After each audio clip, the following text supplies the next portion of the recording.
La luz de emergencia se ahogaba en destellos de un rojo carmesí, y en uno de ellos, como en una pesadilla, vi cómo mi viejo termo abollado se resbalaba lentamente de mis dedos entumecidos. El último trago de un café enfriado hace tiempo salpicó el suelo estriado del módulo, mezclándose al instante con el olor acre del aislamiento fundido y el estruendo ensordecedor del casco desgarrándose. Nuestro propio sistema de comunicación, habiendo perdido el juicio, seguía transmitiendo automáticamente al éter muerto la misma frase. «Aquí el equipo del Bertusa. Algo se ha roto aquí. ¿Me oyen? Necesitaríamos café y cinta aislante». Una voz tranquila, casi cotidiana, como si nada hubiera pasado, como si no estuviéramos cayendo desde la órbita directo al infierno. Primero llegó la sacudida. No era simple turbulencia. Parecía que una mano gigante e invisible había agarrado nuestro módulo de escape y empezado a sacudirle el alma. Luego el suelo literalmente desapareció bajo mis pies. Los compensadores de gravedad aullaron y murieron, y fuimos lanzados hacia el techo. Lo único a lo que logré aferrarme fue a un soporte cromado de la barandilla que se clavó en mi palma hasta dejarme ampollas sangrientas. En el momento en que mi estómago saltó dolorosamente hasta mi garganta, me di cuenta de todo el horror de lo que estaba ocurriendo. La gravedad no tenía nada que ver aquí. Nuestro casco simplemente se estaba desintegrando sobre la marcha. El módulo se hacía pedazos mientras volábamos en esta barrena loca y descontrolada, y lo único que nos separaba del aliento frío del vacío era el delgado tubo metálico de la barandilla y una sirena que aullaba en todas las frecuencias. La luz roja parpadeante y rasgada golpeaba mis ojos, quemándome la retina. A través de ese velo pulsante, vi a Akira. Sus dedos blanquecinos se aferraban con una fuerza mortal al asiento contiguo. Sus labios se movían rápido, pronunciando ya fueran maldiciones o plegarias, pero yo no escuchaba ni un solo sonido. Todo fue absorbido por un zumbido bajo y vibrante, y el chillido repugnante del revestimiento exterior que se derretía por la fricción atmosférica. Y en medio de todo este apocalipsis, mi cerebro se aferraba a lo absurdo. De las grietas salía olor a quemado. Estábamos a un segundo de perecer, y yo solo pensaba en cómo no perder de vista aquel mismo termo que se había caído. Un pensamiento irracional y demente punzaba en mis sienes. Si se perdía definitivamente, sería el fin. El último ancla que me unía a una vida normal y predecible, donde las cosas tienen sentido. De repente, Akira gritó. No fueron palabras, sino un sonido gutural, primitivo, que cortó el estrépito del metal moribundo. Vi cómo se lanzaba con todo su cuerpo sobre la palanca de reserva del control manual. El módulo dio una sacudida terrible. Casi fuimos arrancados de nuestras sujeciones de emergencia, y luego sobrevino algo parecido al silencio. Más bien, no era silencio, sino un alivio físico brusco y ensordecedor. El dolor que me oprimía las sienes desapareció. El módulo aún se estremecía, pero ese ritmo ya no prometía una muerte inminente. Escuché cómo la sangre latía frenéticamente en mis oídos. Sentí cómo el sudor frío bajaba a raudales por mi columna vertebral. Seguía siendo el infierno, pero ahora era un infierno en el que se podía dar, al menos, un respiro. «Morgan, maldita sea, ¿estás vivo?», exhaló Akira con voz ronca. Asentí lentamente, sin estar seguro de si en esta penumbra ella era capaz de distinguir mi movimiento. Mi mirada se clavó en el suelo. Allí, en un charco de café sucio mezclado con ceniza, yacía mi termo. El altavoz sobre mi cabeza volvió a carraspear, escupiendo viejas palabras. «Aquí el equipo Bertusa, algo se nos ha roto. Nos vendría bien café y cinta aislante». Nuestro propio código de llamada espacial sonaba como un epitafio burlón. Como si no hubiéramos caído, como si todavía estuviéramos allí arriba. Levanté la cabeza con dificultad, mirando a través del cristal agrietado de la esclusa destrozada. Había alguien allí. No se movía nerviosamente, no intentaba ayudarnos y no parecía ni un poco impresionado por el hecho de que hubiéramos sobrevivido de milagro a una caída desde la órbita. Simplemente estaba allí, de pie, mirándonos. 3 metros de cuarzo ahumado monolítico. Una superficie espejada, lisa y perfecta donde los humanos deberían tener un rostro y un siniestro y palpitante brillo violeta en las profundidades de ese vacío. Había algo en su presencia silenciosa que congeló la sangre en mis venas más rápido que cualquier espacio abierto. Lo comprendí al instante. Era un cálculo absoluto y gélido. Nos miraba con la paciencia de un ser que sabía desde el principio cómo terminaría todo. Cuando Akira, respirando con dificultad, buscó instintivamente la funda de su arma, el gigante de cuarzo ladeó ligeramente la cabeza. En un humano este gesto significaría una leve curiosidad, pero en esta criatura parecía una sentencia de muerte leída en voz alta. El ser se hizo a un lado con suavidad, sin emitir un solo sonido, revelándonos el lugar donde nos habíamos estrellado. Y en ese momento, las ilusiones se derrumbaron definitivamente. No habíamos sobrevivido. Habíamos caído en una trampa. Forzando con dificultad la escotilla atascada, me preparé para ver el vacío de tinta o un suelo rocoso. Pero un aire pesado y viciado me golpeó la cara. Estábamos en un invernadero. Pero no era en absoluto aquel laboratorio estéril y cuidado con control climático que yo había estudiado detalladamente hace unos días en los mapas holográficos de la estación. Este lugar había muerto hacía mucho tiempo. Una vegetación mutada se extendía agresivamente por todas las superficies, asfixiando los mamparos metálicos y abriéndose paso a través de las profundas grietas del techo abovedado. El verde estaba por todas partes, pero no traía vida. Estaba enfermo, podrido, cubierto de una extraña mucosidad. Una alfombra húmeda y elástica de hojas en descomposición bajo los pies emanaba un hedor tan nauseabundo como si desechos orgánicos llevaran meses pudriéndose aquí, generosamente regados con ácido corrosivo. Los sensores marcan limpio, gruñó Akira pasando el escáner portátil por el perímetro. Con un movimiento imperceptible de una mano, recogió del suelo mi termo abandonado y lo metió en el bolsillo profundo de su chaqueta. La vieja costumbre de no dejar rastros. No hay rastro de señales térmicas. Asentí con tensión, pero mis ojos ya escudriñaban febrilmente el espacio en busca de una amenaza. Alrededor se amontonaban sombras densas e impenetrables. Cada liana colgante parecía un depredador al acecho, listo para lanzarse al cuello. Necesitábamos llegar urgentemente al sector del hangar.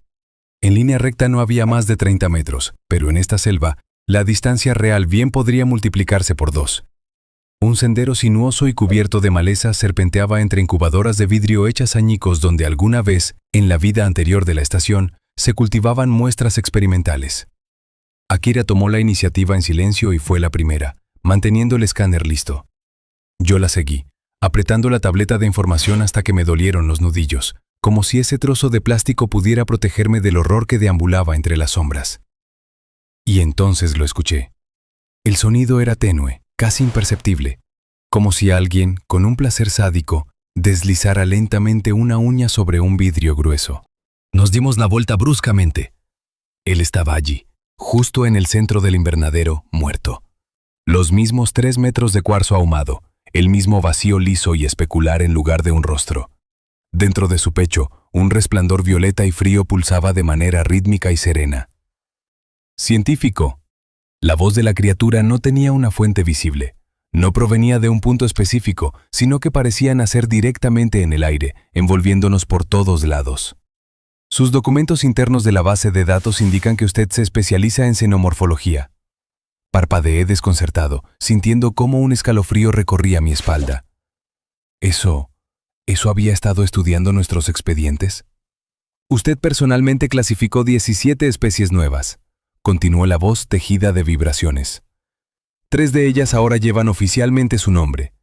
Un hecho bastante irónico si se tiene en cuenta que usted mismo nunca se atrevió a mirarse al espejo el tiempo suficiente para comprender su propia esencia. Akira se detuvo a medio paso. Vi desde atrás cómo los músculos bajo su chaqueta se tensaban como una cuerda. ¿Por qué estás aquí? Mi voz sonó patética y apagada, como si viniera de debajo de una masa de agua. La criatura no respondió de inmediato. En lugar de palabras, Vega, con suavidad y sin el más mínimo indicio de agresión, levantó una de sus 4 extremidades facetadas y la pasó lentamente por el aire. Allí donde la hoja cortó el espacio, la densa pared de vegetación en descomposición se balanceó obedientemente. ¿Acaso comprenden por qué he esperado tanto tiempo? Pronunció con una entonación como si estuviera compartiendo con nosotros un secreto íntimo. Créanme, no se trata en absoluto de miedo. Simplemente esperaba pacientemente el momento en que ustedes dos finalmente dejaran de alimentarse con la ilusión de que su misión es una operación de rescate. Mi corazón dio un vuelco doloroso. Porque ahora al mirarlos, veo que lo han comprendido todo. Vega volvió a inclinar ligeramente su cabeza sin rostro. En ese simple movimiento se percibía algo aterradoramente humano. Casi. Cualquier cosa que hagan ahora ya es parte de mi plan. Cada uno de sus pasos miserables. Cada inhalación convulsiva. Miré de reojo a Akira. Ella ni siquiera giró la cabeza hacia mí, Sus pupilas escaneaban continuamente el espacio a su alrededor, evaluando las opciones tácticas. «Te equivocas mucho», intenté infundir en mi voz aunque fuera una gota de seguridad. «Tal vez», aceptó Vega con una facilidad sorprendente. «Pero simplemente miren». Se desplazó medio paso hacia un lado y su superficie de espejo perfectamente lisa captó el pálido rayo de una lámpara de emergencia que aún funcionaba. En ese reflejo distorsionado nos vi. Dos siluetas miserables y diminutas sobre el fondo de la asfixiante vegetación podrida. Ustedes creen ingenuamente que yo soy el cazador clásico. Y ustedes, por consiguiente, son mi presa. Qué dulce ilusión de confort, ¿verdad? Eso calma su mente, saber que eres más débil, pero tener al menos un sistema de coordenadas comprensible. El aire alrededor se volvía cada vez más pesado, cayendo sobre mis hombros como una losa de hormigón. Sentía físicamente la humedad pegajosa en mi piel, y en lo profundo de mis pulmones comenzó a asentarse un sabor asqueroso y dulzón a materia orgánica en descomposición. ¿Y qué pasaría si les revelara la verdad? Continuó Vega con suavidad, y su interior violeta se encendió con un poco más de intensidad. Ustedes no se convirtieron en presas a raíz del choque. Han sido presas desde el mismísimo comienzo de su viaje. Akira maldijo entre dientes, casi en un susurro. Dr. Morgan. El tono de la criatura se volvió aterradoramente afectuoso, calando hasta los huesos. ¿Acaso su tan jactanciosa inteligencia le permitió creer que sus notas personales de investigación llegaron a mis manos por pura casualidad? ¿Que simplemente vagaba por la estación abandonada, tropecé con ellas y, por no tener nada mejor que hacer, me interesé? Tragué saliva con nerviosismo, sintiendo cómo se me secaba la boca. Realmente posee una mente extraordinaria. Y es precisamente por eso que usted es mi espécimen más perfecto. Se hizo un silencio sepulcral. Y al segundo siguiente, Vega simplemente se disolvió entre la densa maleza. No huyó, ni retrocedió hacia las sombras. Desapareció de forma tan estrepitosa y silenciosa, como si su enorme cuerpo nunca hubiera estado allí. La única prueba de su reciente presencia fue una gruesa liana que oscilaba casi imperceptiblemente en el mismo lugar donde él acababa de estar parado. Akira actuó más rápido de lo que yo tardé en procesar su desaparición. Me aferró el brazo con una fuerza letal. Sus dedos se hundieron dolorosamente en mi muñeca hasta dejar moretones. «¡Corre!». No lo repitió 2 veces. No desperdició segundos preciosos en explicaciones. Simplemente arrancó a correr y yo, guiado por el puro instinto de supervivencia, me lancé tras ella. Nos abrimos paso a través de la jungla muerta. Los arbustos rígidos me azotaban el rostro, dejando arañazos sangrientos, mientras ramas espinosas se enganchaban en mi ropa protectora, intentando retenernos en esta trampa putrefacta. El pesado olor a vegetación en descomposición y amoníaco golpeó mi nariz con tal fuerza que me faltó el aire. Mi garganta se cerró por un terror primitivo. Y justo a nuestras espaldas, un sonido crecía. No eran los pasos pesados de un depredador, era más bien un susurro asqueroso y continuo, como si algo enorme y pesado se deslizara a una velocidad antinatural sobre la vegetación húmeda. Cuando finalmente escapamos del abrazo tenaz del invernadero, la calidad del aire cambió drásticamente. Se volvió notablemente más frío y seco. Lo sentí en mi piel acalorada y comprendí con alivio que el hangar técnico estaba muy cerca. Akira ni siquiera pensó en reducir el paso. Su chaqueta gruesa ondeaba ruidosamente a su espalda, como una vela bajo un viento huracanado. Corrí siguiendo sus huellas. Mis pulmones ardían como fuego, pero ese incendio interno no se encendía en absoluto por el cansancio físico. Era furia concentrada. Un polen fino y casi imperceptible se asentaba sobre mis manos. Pequeñas esporas se depositaban como una capa ingrávida, pero la sentía en cada célula nerviosa, como sal corrosiva en la lengua tras un maratón agotador. Esa porquería estaba literalmente en todas partes. Se incrustaba en los poros de la piel, penetraba en el tejido de la ropa, se enredaba en el cabello. Y mientras corría en piloto automático por el pasillo salvador, alejándome de las plantas muertas, aquella parte de mi cerebro que se encargaba del análisis científico y que nunca se apagaba, comenzó a construir febrilmente un esquema. Biología. Ese era mi territorio. Conocía la biología a fondo. Esas esporas grises pertenecían a la clase agresiva Ascomycota, una cepa exclusivamente parásita. En condiciones normales, colonizarían instantáneamente cualquier materia orgánica, pero para formas de vida cristalinas.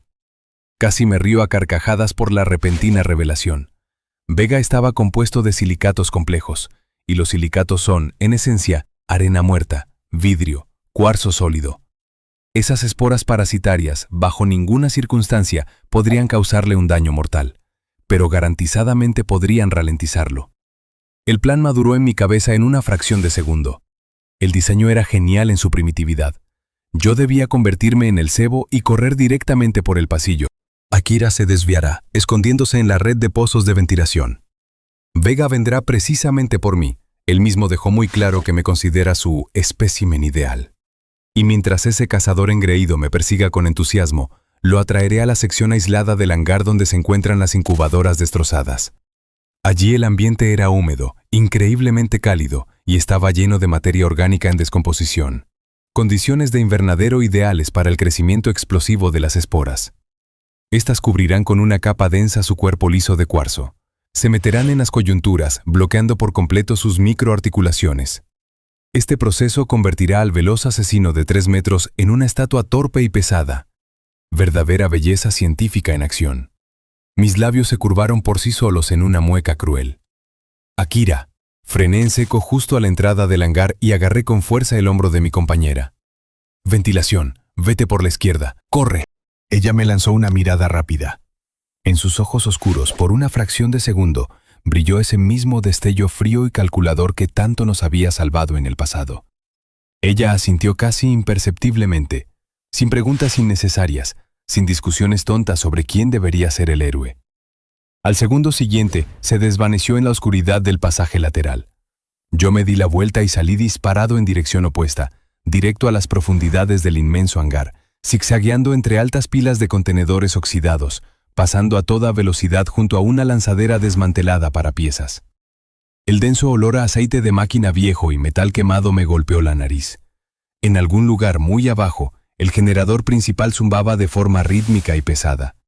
En un estado de choque de adrenalina extrema, ese zumbido me parecía a veces un rugido ensordecedor y otras veces un susurro tenue. El sonido se sincronizaba extrañamente con el ritmo frenético de mi corazón. Y entonces escuché pasos detrás de mi espalda. Aunque era difícil llamarlo pasos, más bien era un chirrido rítmico que calaba hasta los huesos. El cristal duro arañaba el revestimiento de acero del suelo. Me seguía metódicamente. El pulso golpeaba mis tímpanos como un redoble. El sudor helado corría a chorros por mi espalda bajo el traje. Las esporas asentadas en mi piel empezaron a picar de forma insoportable, como si miles de agujas incandescentes se hubieran clavado bajo la epidermis, pero me prohibí rascarme. No tenía derecho a perder la concentración ni por un milisegundo. A mis espaldas se oía su respiración característica, un siseo suave y silbante del aire pasando a través de las complejas estructuras cristalinas de su cuerpo. Estaba acortando la distancia rápidamente. ¡Excelente! Mi trampa estaba justo al frente. Bajo la luz tenue aparecieron las incubadoras destrozadas. Enormes acuarios de cristal donde el personal de la estación solía cultivar material biológico con esmero. Ahora estaban llenas hasta el borde de materia orgánica negra y burbujeante. El hedor era tal que mi estómago dio un vuelco, pero con un esfuerzo de voluntad sobrehumano reprimí el reflejo de vómito. El entorno era perfecto. Es hora. Reduje el paso de forma demostrativa. Interpreté el papel de una víctima acorralada y exhausta. Respirando con dificultad, me di la vuelta y nuestras miradas se cruzaron. Vega se detuvo a 10 metros de mí. La superficie espejada y sin rostro de su cabeza captó los destellos de las luces rojas de emergencia. Y en ese espejo de cristal distorsionado me vi a mí mismo, patético, manchado de esporas cáusticas, con las pupilas dilatadas por el terror animal. La criatura, lentamente, inclinó la cabeza con aire de burla. ¿De verdad crees que no soy capaz de distinguir una trampa tan primitiva?, tronó él. Estaba usando el habla humana. Toda mi vida consciente la he dedicado a estudiar criaturas peligrosas en los confines del espacio explorado, y conocía una regla de oro. Ningún animal, ni siquiera el más evolucionado, pierde el tiempo hablando antes de un ataque mortal. Ellos obedecen a sus instintos, simplemente atacan. Vega no era un animal. Retrocedí un paso. Las esporas grises en mis manos fosforecían de manera inquietante en la penumbra reinante. Realmente eres un buen científico, humano. La voz de Vega se volvió antinaturalmente suave, casi arrulladora. Piensas en categorías de biología, de ecología. Entiendes perfectamente cómo funcionan los sistemas cerrados y complejos, cómo los organismos vivos interactúan con su hábitat. Dio otro paso fluido hacia adelante. Pero yo soy la experiencia de cientos de ciclos de caza. Y en ese momento, todo terminó. Él giró bruscamente sobre su eje, con la gracia de una máquina de matar perfecta.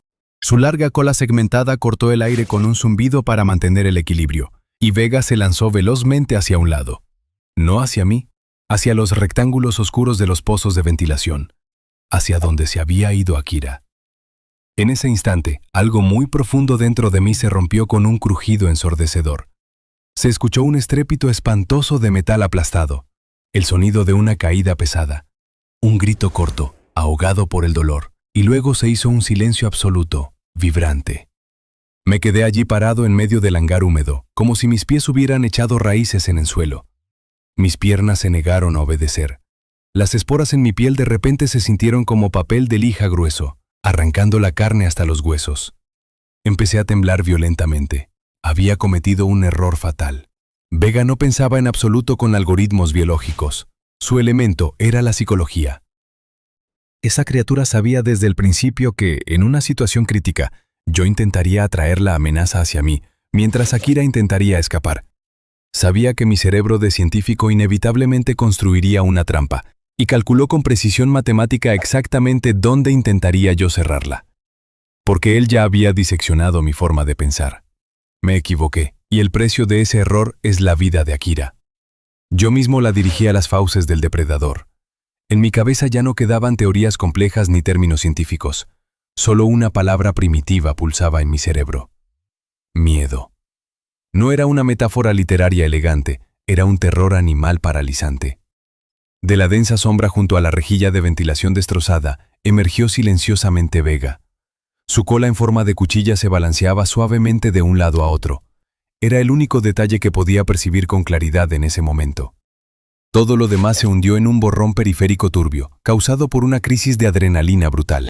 En los bordes afilados y brillantes de sus extremidades se veía algo oscuro. Sangre fresca. Detrás de él, contra la pared de metal deformada, yacía Akira. No podía ver su rostro, solo su silueta antinaturalmente quebrada. De repente, la silueta se movió débilmente, casi de forma imperceptible. Ella aún estaba viva. El asesino cristalino me miraba fijamente, y en ese abismo de espejo sin rostro no había ni un ápice de triunfo barato. No había ninguna burla maliciosa de vencedor. Solo un cálculo frío y desnudo. Ahora ya no eres un científico, sentenció con un tono desalmado. La cola de Vega cortó el aire húmedo con un silbido, y su placa facial volvió a captar los reflejos de la iluminación de emergencia. Miré directamente a ese espejo. El reflejo mostraba mis propias manos temblorosas, cubiertas por una pátina blanca y mortecina de esporas en crecimiento.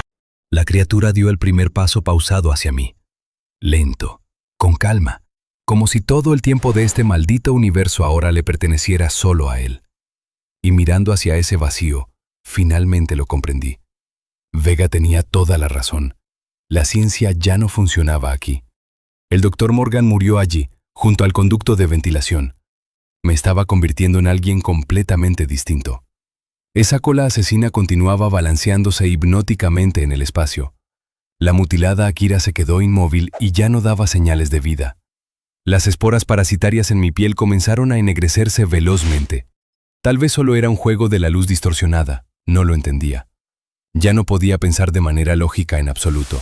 Mi mirada estaba clavada fijamente en el rostro especular del depredador, que reflejaba con impecable precisión mi propia e irreversible transformación.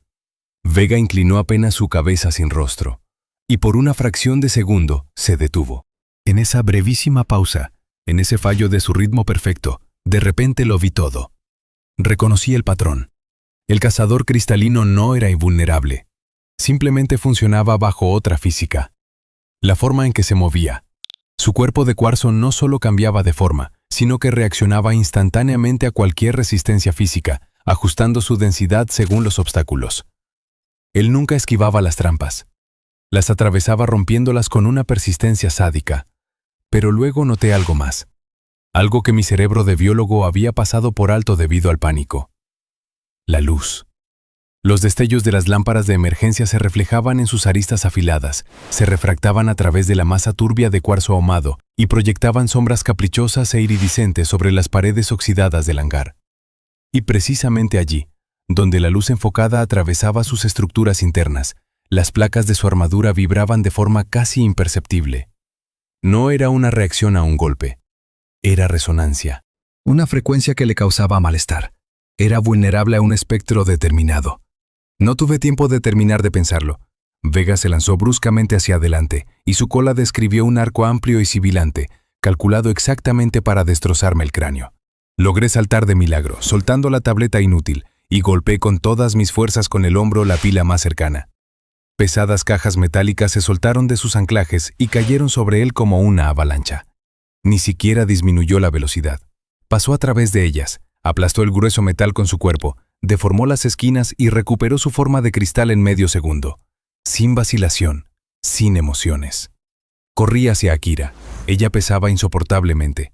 Su cuerpo inerte, colgado de mi hombro, se convirtió en un peso muerto que me arrastraba hacia el suelo, pero que no podía abandonar. Cada paso resonaba con un dolor punzante en la espalda. Cada inhalación se transformaba en un estertor sangriento. Pero la arrastré con terquedad hacia la esclusa lejana, mientras a mis espaldas las cajas saltaban por los aires con estruendo. Agarrando al paso un pesado cortador de plasma, lo lancé directamente hacia el estrecho pasillo. Una fuente de chispas, humo acre, el estruendo ensordecedor del metal. Vega atravesó la herramienta en funcionamiento como un cuchillo el agua, reduciéndola a polvo. Al llegar al vestíbulo, golpeé el panel con fuerza. La gruesa puerta hermética cayó con un estrépito, aislándonos del hangar. Pero antes de que el cerrojo pudiera encajar, se escuchó un chirrido repugnante. Vega empujaba la placa con una fuerza sobrehumana, cambiando la densidad molecular de su cuerpo y escurriéndose a través de la rendija que se cerraba. La puerta aguantaba. 5 segundos, quizás 10. Eso debía ser suficiente. Seguía arrastrando a Akira. Ella jadeaba sobre mi hombro, y su sangre caliente, sangre real, goteaba sobre mi cuello. Un contraste aterrador con el aliento frío de la muerte a mis espaldas. La puerta hermética gimió prolongadamente. Se agrietó por las costuras y estalló en pedazos. Vega no rodeó el obstáculo, lo rompió de nuevo. Lo comprendí por su sombra gigantesca que se proyectó vorazmente sobre la pared junto a mí. 3 metros de cuarzo jugando con los destellos de las luces de emergencia y las placas de su cuerpo vibraban cada vez con más fuerza. Se adaptaba continuamente. Mientras yo, presa del pánico, construía barricadas, sus algoritmos las estudiaban y las destrozaban. Mi plan inicial se desmoronó definitivamente en cenizas. Desesperado, dejé caer a Akira junto a la pared.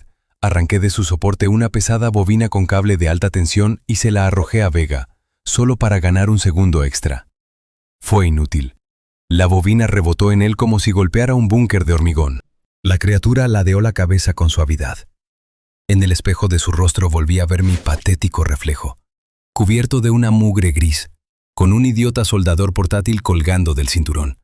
Y en ese preciso instante, mi mirada se clavó en el techo. Una tubería principal reventada. El cierre de emergencia finalmente funcionó, y desde arriba, con un rugido ensordecedor, brotó el agua. Gélida, técnica, inundando al instante el suelo estriado del pasillo. Las salpicaduras empaparon mis botas. Vega avanzó con paso firme hacia los chorros de agua, y de repente se quedó petrificado. Sus placas monolíticas se estremecieron espasmódicamente. La luz de las lámparas parpadeantes atravesaba la densa cortina de agua, se refractaba de forma caótica y golpeaba su cuerpo. Reflejos irisados, salvajes e irregulares, empezaron a danzar en las paredes. El rostro especular perfecto del depredador se oscureció bruscamente. Se quedó ciego. Su aparato sensorial cristalino no estaba diseñado para un cambio tan repentino y caótico en el coeficiente de refracción. El agua distorsionaba los fotones y Vega perdió el enfoque. Sus movimientos perdieron al instante su gracia letal y se volvieron inseguros, erráticos. Su cola afilada se agitó convulsivamente en el aire, buscando a tientas los puntos de referencia perdidos. Agarré a Akira por los brazos y salí disparado hacia adelante. Su peso, su respiración entrecortada contra mi sien, el chapoteo del agua en mis botas. Y a mis espaldas surgió un nuevo sonido. No era un gruñido, era un siseo furioso, como si aquella agua helada dejara quemaduras de ácido en su piel de cuarzo. Sabía perfectamente que el agua no lo mataría. Solo había desajustado su configuración óptica, distorsionado su percepción del espacio y obligado a su sistema a adaptarse de nuevo. Pero eso nos regaló un tiempo inestimable. Nos desplomamos en el bloque de hangares adyacente.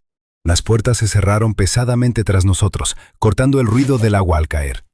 Un charco espantoso quedó extendiéndose sobre el suelo metálico. Nuestra sangre mezclada con suciedad técnica. Akira abrió los ojos de repente, oscuros, enfocados, afilados como un escalpelo. Me miraba sin parpadear. Está viva. Martillaba un solo pensamiento en mis sienes. Está viva. Y en algún lugar tras la pared, Vega ya se estaba recuperando.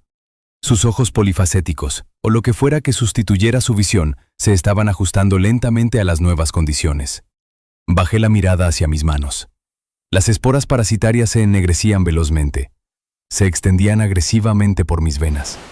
Algo dentro de mi organismo iba catastróficamente mal. Arrastré a Akira por el metal, tropezando con un riel de guía. Su rostro golpeado rozó el suelo sucio, pero ella ni siquiera hizo una mueca de dolor. Solo soltó un suspiro corto y rabioso a través de los dientes apretados. La apoyé contra una enorme pila de cajas. Espalda contra la pared, piernas estiradas. Respiraba rápido pero con regularidad. En mi auricular se oyó un clic seco. «Te escucho», respondí apenas moviendo los labios. Ella de todos modos lo leyó en mi rostro. Akira cerró los ojos, concentrándose. Tercer compartimento a la izquierda. Su voz en el comunicador sonaba baja, pero extremadamente nítida. Nada de pánico. Acero profesional. El generador ahogará tus pasos, pero mantente detrás de las cajas. Está ciego, pero ahora escucha mucho mejor que antes. Asentí desenganchando el soldador de mi cinturón. Mis dedos palidecieron por la tensión. «Ya viene», susurré. Akira abrió los ojos y simplemente me miró con esa mirada suya tan característica que te eriza la piel. Y luego, con un movimiento casi imperceptible, señaló con la barbilla hacia la entrada. Vega entró en el hangar. 3 metros de cuarzo asesino. Las chispas del cableado en cortocircuito caían desde el techo, y su rostro de espejo atrapaba esos destellos, dispersándolos en un abanico cegador. Se movía con una lentitud aterradora, con cautela. Su cola estaba extendida hacia adelante, como la antena de un radar. Escuchaba el vacío. Me pegué contra las cajas. El corazón me latía en algún lugar cerca de la garganta. El depredador se detuvo justo en el centro de la sala. El silencio entre nosotros se espesó instantáneamente, volviéndose tangible y pegajoso como la sangre. Como ese aire asqueroso y frío que siempre se acumula cerca del suelo en las morgues. Una pesada gota de condensación cayó desde el techo. El impacto contra el metal sonó como un cañonazo. Me estremecí por instinto. Vega sacudió la cabeza bruscamente. Localizó el sonido. Y avanzó directamente hacia él. «No», pasó por mi mente. «No viene hacia mí». Se desviaba hacia la izquierda, pasando de largo una pila de cables entrelazados. Su cola se deslizaba por el aire, tanteando obstáculos. Cegado por la refracción y la luz dispersa, había pasado completamente a la ecolocalización. Escuchaba cada gota, cada crujido del metal bajo el peso del edificio, el zumbido monótono del generador. Y de repente me di cuenta. Puedo controlarlo. «Akira», exhalé en el micrófono. «Está a mi izquierda, se dirige a los cables de potencia». «Lo veo», respondió ella de inmediato. «Gira a la derecha, detrás del generador hay una pila con cables de remolque. Guíalo hacia allá». Comencé a gatear a 4 patas. El metal gélido me quemaba las palmas a través de los guantes. Leía la geometría del espacio con mi cuerpo. El codo derecho rozó una caja. La rodilla izquierda se deslizó sobre un cable. Mi bota se hundió en un charco. Mi sistema nervioso se convirtió en una antena expuesta. A la izquierda, el generador principal palpitaba con fuerza en un registro bajo, como el segundo corazón de la estación. Esa vibración retumbaba en mis huesos, enmascarando eficazmente mis ruidos. Vega avanzaba metódicamente. Un golpe sordo. Chocó con un obstáculo. Se detuvo, analizó el sonido reflejado y rodeó la caja. Sus algoritmos se optimizaban de nuevo. Sus movimientos eran cada vez más seguros. «Está aprendiendo, Akira», susurré. «Lo sé, dale un par de segundos más», dijo la voz fría en mi oído. «Luego dirígete a la lanzadera, allí será el final». Me deslicé hacia la derecha. Vega permanecía inmóvil. Por un segundo, su placa de espejo reflejó mi figura encorvada, pero él miraba hacia donde yo ya no estaba. Y de repente, se quedó petrificado. Por completo. Éxtasis absoluto. Su cola se detuvo a 1 milímetro del suelo. Vi cómo una vibración leve y antinatural recorría sus placas de cuarzo. Se dio cuenta. Su procesador perfecto finalmente unió las piezas. Comprendió que yo estaba creando artificialmente un rastro acústico, que lo llevaban al matadero. El silencio cambió. De denso se transformó en un vacío de vacío metálico y vibrante. El panel facial de Vega apuntaba hacia la nada, pero ya no buscaba mis pasos. Escuchaba la ausencia misma de sonido. Buscaba una anomalía. Yo dejé de respirar. Mi corazón latía con una fuerza tan monstruosa que parecía romperme las costillas. Cada latido era como un tambor en una sala vacía. El depredador buscaba un ritmo biológico. La respiración. El pulso. La lanzadera. Susurró Akira apenas audible. El motor. El interruptor de eyección de emergencia. Levanté la cabeza con cuidado. El transbordador de rescate destrozado se alzaba al fondo del hangar.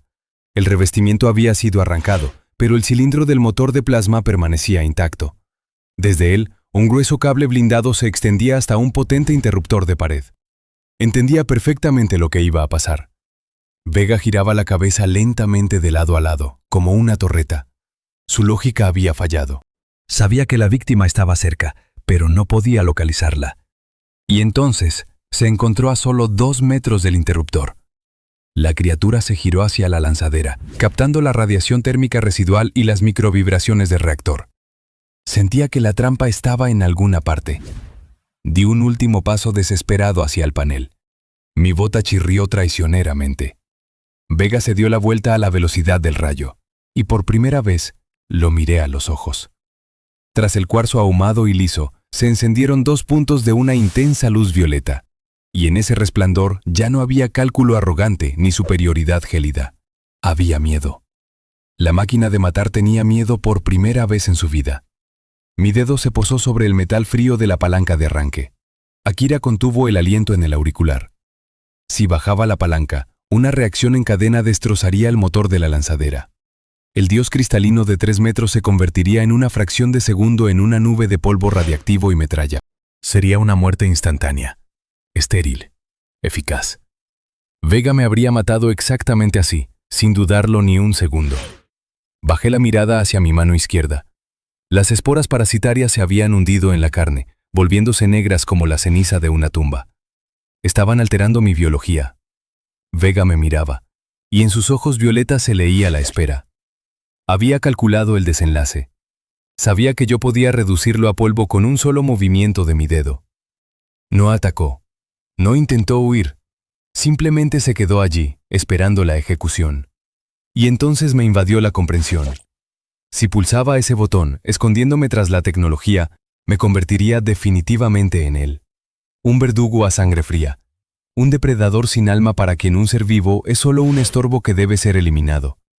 Miré el interruptor. Miré a Vega, paralizado por el horror. La ciencia terminó aquí. Comenzó la supervivencia. Arranqué de mi cinturón el equipo de soldadura. Un rayo de plasma blanco deslumbrante cortó la penumbra del hangar con un rugido, y Vega gritó. No fue un grito de dolor de la carne. Fue un sonido que violaba todas las leyes de la física. Un chirrido agudo y cristalino que hacía estallar los capilares de los ojos. El cuerpo perfecto se estremeció. Las placas monolíticas se ondularon violentamente. El miedo se transformó en agonía. Di un paso adelante, apretando el cortador zumbante. El plasma incandescente se hundía en su armadura. Allí donde el rayo tocaba el cuarzo, una telaraña de grietas profundas se extendía con un crujido seco. Por primera vez en largas décadas de caza perfecta, esta criatura sentía un dolor primario. «Morgan, te escucho». La voz de Akira irrumpió a través de la interferencia como un soplo de oxígeno. No respondí. Miraba fijamente a los ojos del monstruo. Vega estalló en un nuevo grito distorsionado que rebotó repetidamente contra las bóvedas de hierro. En ese alarido había una súplica. Estaba cediendo. Estaba reconociendo su derrota. Yo no retrocedí. Me quedé allí, observando cómo se desmoronaba su grandeza, cómo la luz violeta dentro de su pecho latía en pánico, apagándose bajo los impactos del plasma. Y entonces, simplemente apagué el cortador. Vega se desplomó, pesadamente con el estruendo ensordecedor de piedras desmoronándose. 3 metros de cuarzo ahumado, que habían sembrado el terror en sectores enteros, se convirtieron en un montón lamentable de mineral agrietado. La superficie espejada se empañó. Ya no reflejaba la luz, la absorbía con avidez. Por su cuerpo destrozado, como raíces muertas, reptaban grietas negras. Estaba vivo, apenas. Veía cómo sus placas deformadas se elevaban débilmente, cómo el núcleo violeta parpadeaba espasmódicamente. Un silencio sepulcral se apoderó del hangar. Solo se oía el zumbido bajo del soldador enfriándose en mi mano. El denso olor a ozono me llenaba los pulmones. En mi boca quedaba un persistente sabor metálico a sangre. El depredador vencido yacía a mis pies. Pero no sentía un triunfo embriagador, solo un cansancio de plomo, abrasador, que me carcomía el alma. De la oscuridad emergió Akira sin hacer ruido. Caminaba con cautela, como si temiera romper el frágil equilibrio de este momento. Su rostro estaba mortalmente pálido. La sangre fresca en su mejilla se había secado formando una costra oscura. Pero su mirada era clara. Venía hacia mí. Y en este preciso instante, en todo el maldito universo, solo eso tenía sentido. Mis dedos se abrieron. El aparato de soldadura golpeó el hormigón con un estrépito metálico. Mis rodillas cedieron y me desplomé pesadamente sobre el suelo sucio, justo en un charco de aceite y ceniza. El mundo a mi alrededor dejó de girar. Solo quedó un frío que calaba hasta los huesos. Akira se agachó a mi lado. ¿Estás bien? Su voz sonó inusualmente suave. Levanté los ojos hacia ella, hacia su rostro arañado, locamente agotado, pero tan lleno de vida. No, respondí con sinceridad. Ella no soltó tonterías sobre que todo saldría bien. Simplemente asintió en silencio. Y en ese gesto hubo más comprensión que en 1000 palabras. Estábamos sentados en el suelo gélido. Al lado, el destrozado Vega jadeaba. Sus grietas ya habían comenzado a cerrarse lentamente, a un nivel microscópico, pero yo sabía que estaría fuera de juego por mucho tiempo. «Es hora de irnos», dijo finalmente Akira, rompiendo el silencio. Asentí, pero me quedé en el sitio. Levanté las manos. Las esporas negras como el hollín ya habían llegado a mis codos. Lentamente, inevitablemente, me estaban cambiando. Akira siguió mi mirada. Detuvo sus ojos en la infección negra apenas un segundo y volvió la vista con calma, sin preguntas, sin pánico. En su silenciosa aceptación, encontré de repente una paz absoluta. El silencio fue desgarrado por el crepitar de un altavoz sobre la única puerta hermética intacta. A través de la interferencia surgió una voz, mi propia voz del pasado. «Aquí el equipo Vertusa, ¿me reciben? Nos vendría bien un café y cinta aislante». Akira se sobresaltó. En sus ojos oscuros brilló la sorpresa. «Somos nosotros», susurró ella. Asentí. No había miedo. Era simplemente un eco, una señal desde la órbita, atrapada en un bucle temporal, un recordatorio de quiénes éramos antes de colapsar en este infierno. Akira se levantó primero. Me tendió la mano. Vi cómo temblaban sus dedos manchados de sangre, cómo latía la pequeña vena azul en su muñeca. Su mano estaba cálida y firme. Me aferré a ella y me puse en pie. 2 humanos supervivientes se alzaban sobre el dios de cristal derrotado. Y desde el altavoz, nuestra propia voz seguía pidiendo café de forma absurda. Fue entonces cuando Akira hizo algo completamente loco. Abrió la cremallera de su chaqueta, metió la mano en el bolsillo interior y sacó mi termo abollado. El mismo de siempre. Chocó sordamente contra el metal de su armadura. Miré ese trozo de aluminio como si fuera un artefacto de otro universo. El café se había derramado en el suelo del módulo hacía mucho tiempo. El termo estaba vacío. Pero Akira, con aire solemne, desenroscó la tapa y olisqueó el borde con determinación. «Vacío», constató ella. En sus ojos no había desesperación, solo un desafío, lanzado directamente a la cara de esta estación putrefacta, de este monstruo quebrado, de esta infección negra en mis manos. Ella me lo tendió. Tomé el termo. El metal frío me quemó la palma. Me lo llevé a los labios y di un trago profundo. En la lengua solo quedó el sabor fantasmal de soldadura vieja y ceniza. Pero en ese momento, ese vacío me pareció la bebida más acertada de mi vida. Akira me miraba expectante. Esperaba un chiste, Uno de esos chistes idiotas y fuera de lugar con los que yo siempre ocultaba mi miedo. Pero no bromeé. Simplemente miré sus ojos cansados, sus labios temblorosos. Las palabras ya no eran necesarias. Bajé el termo. «Aún está bueno», dije con voz ronca, asintiendo hacia el hierro vacío. «Incluso frío». Akira parpadeó, y entonces de su pecho brotó una carcajada. Una risa silenciosa, rota, casi histérica, que intentó ocultar entre sus manos. Fue algo tan sincero y real que se me hizo un nudo en la garganta. Le tendí el termo. Ella lo tomó y nuestros dedos se rozaron por un segundo. Piel seca contra piel seca. Una descarga de vida chispeante. A nuestras espaldas, Vega gimió de forma sorda y gutural, como si viniera de debajo de una masa de agua. Estaba destrozado, se estaba recuperando, seguía siendo una amenaza. Pero justo ahora, él no tenía ninguna importancia. Akira dio un trago simbólico al vacío y apoyó cansadamente su hombro contra el mío. Su calor se filtró a través de la tela protectora. La radio volvió a pitar débilmente. «Café y cinta aislante». Ni siquiera giramos la cabeza. Simplemente nos quedamos allí, en medio del hangar destruido, respirando el olor a quemado. El termo estaba vacío. No había café, tampoco cinta aislante. Pero en este silencio vibrante, que ya no resultaba aterrador, encontramos lo único por lo que valía la pena atravesar este infierno. Nos encontramos el uno al otro.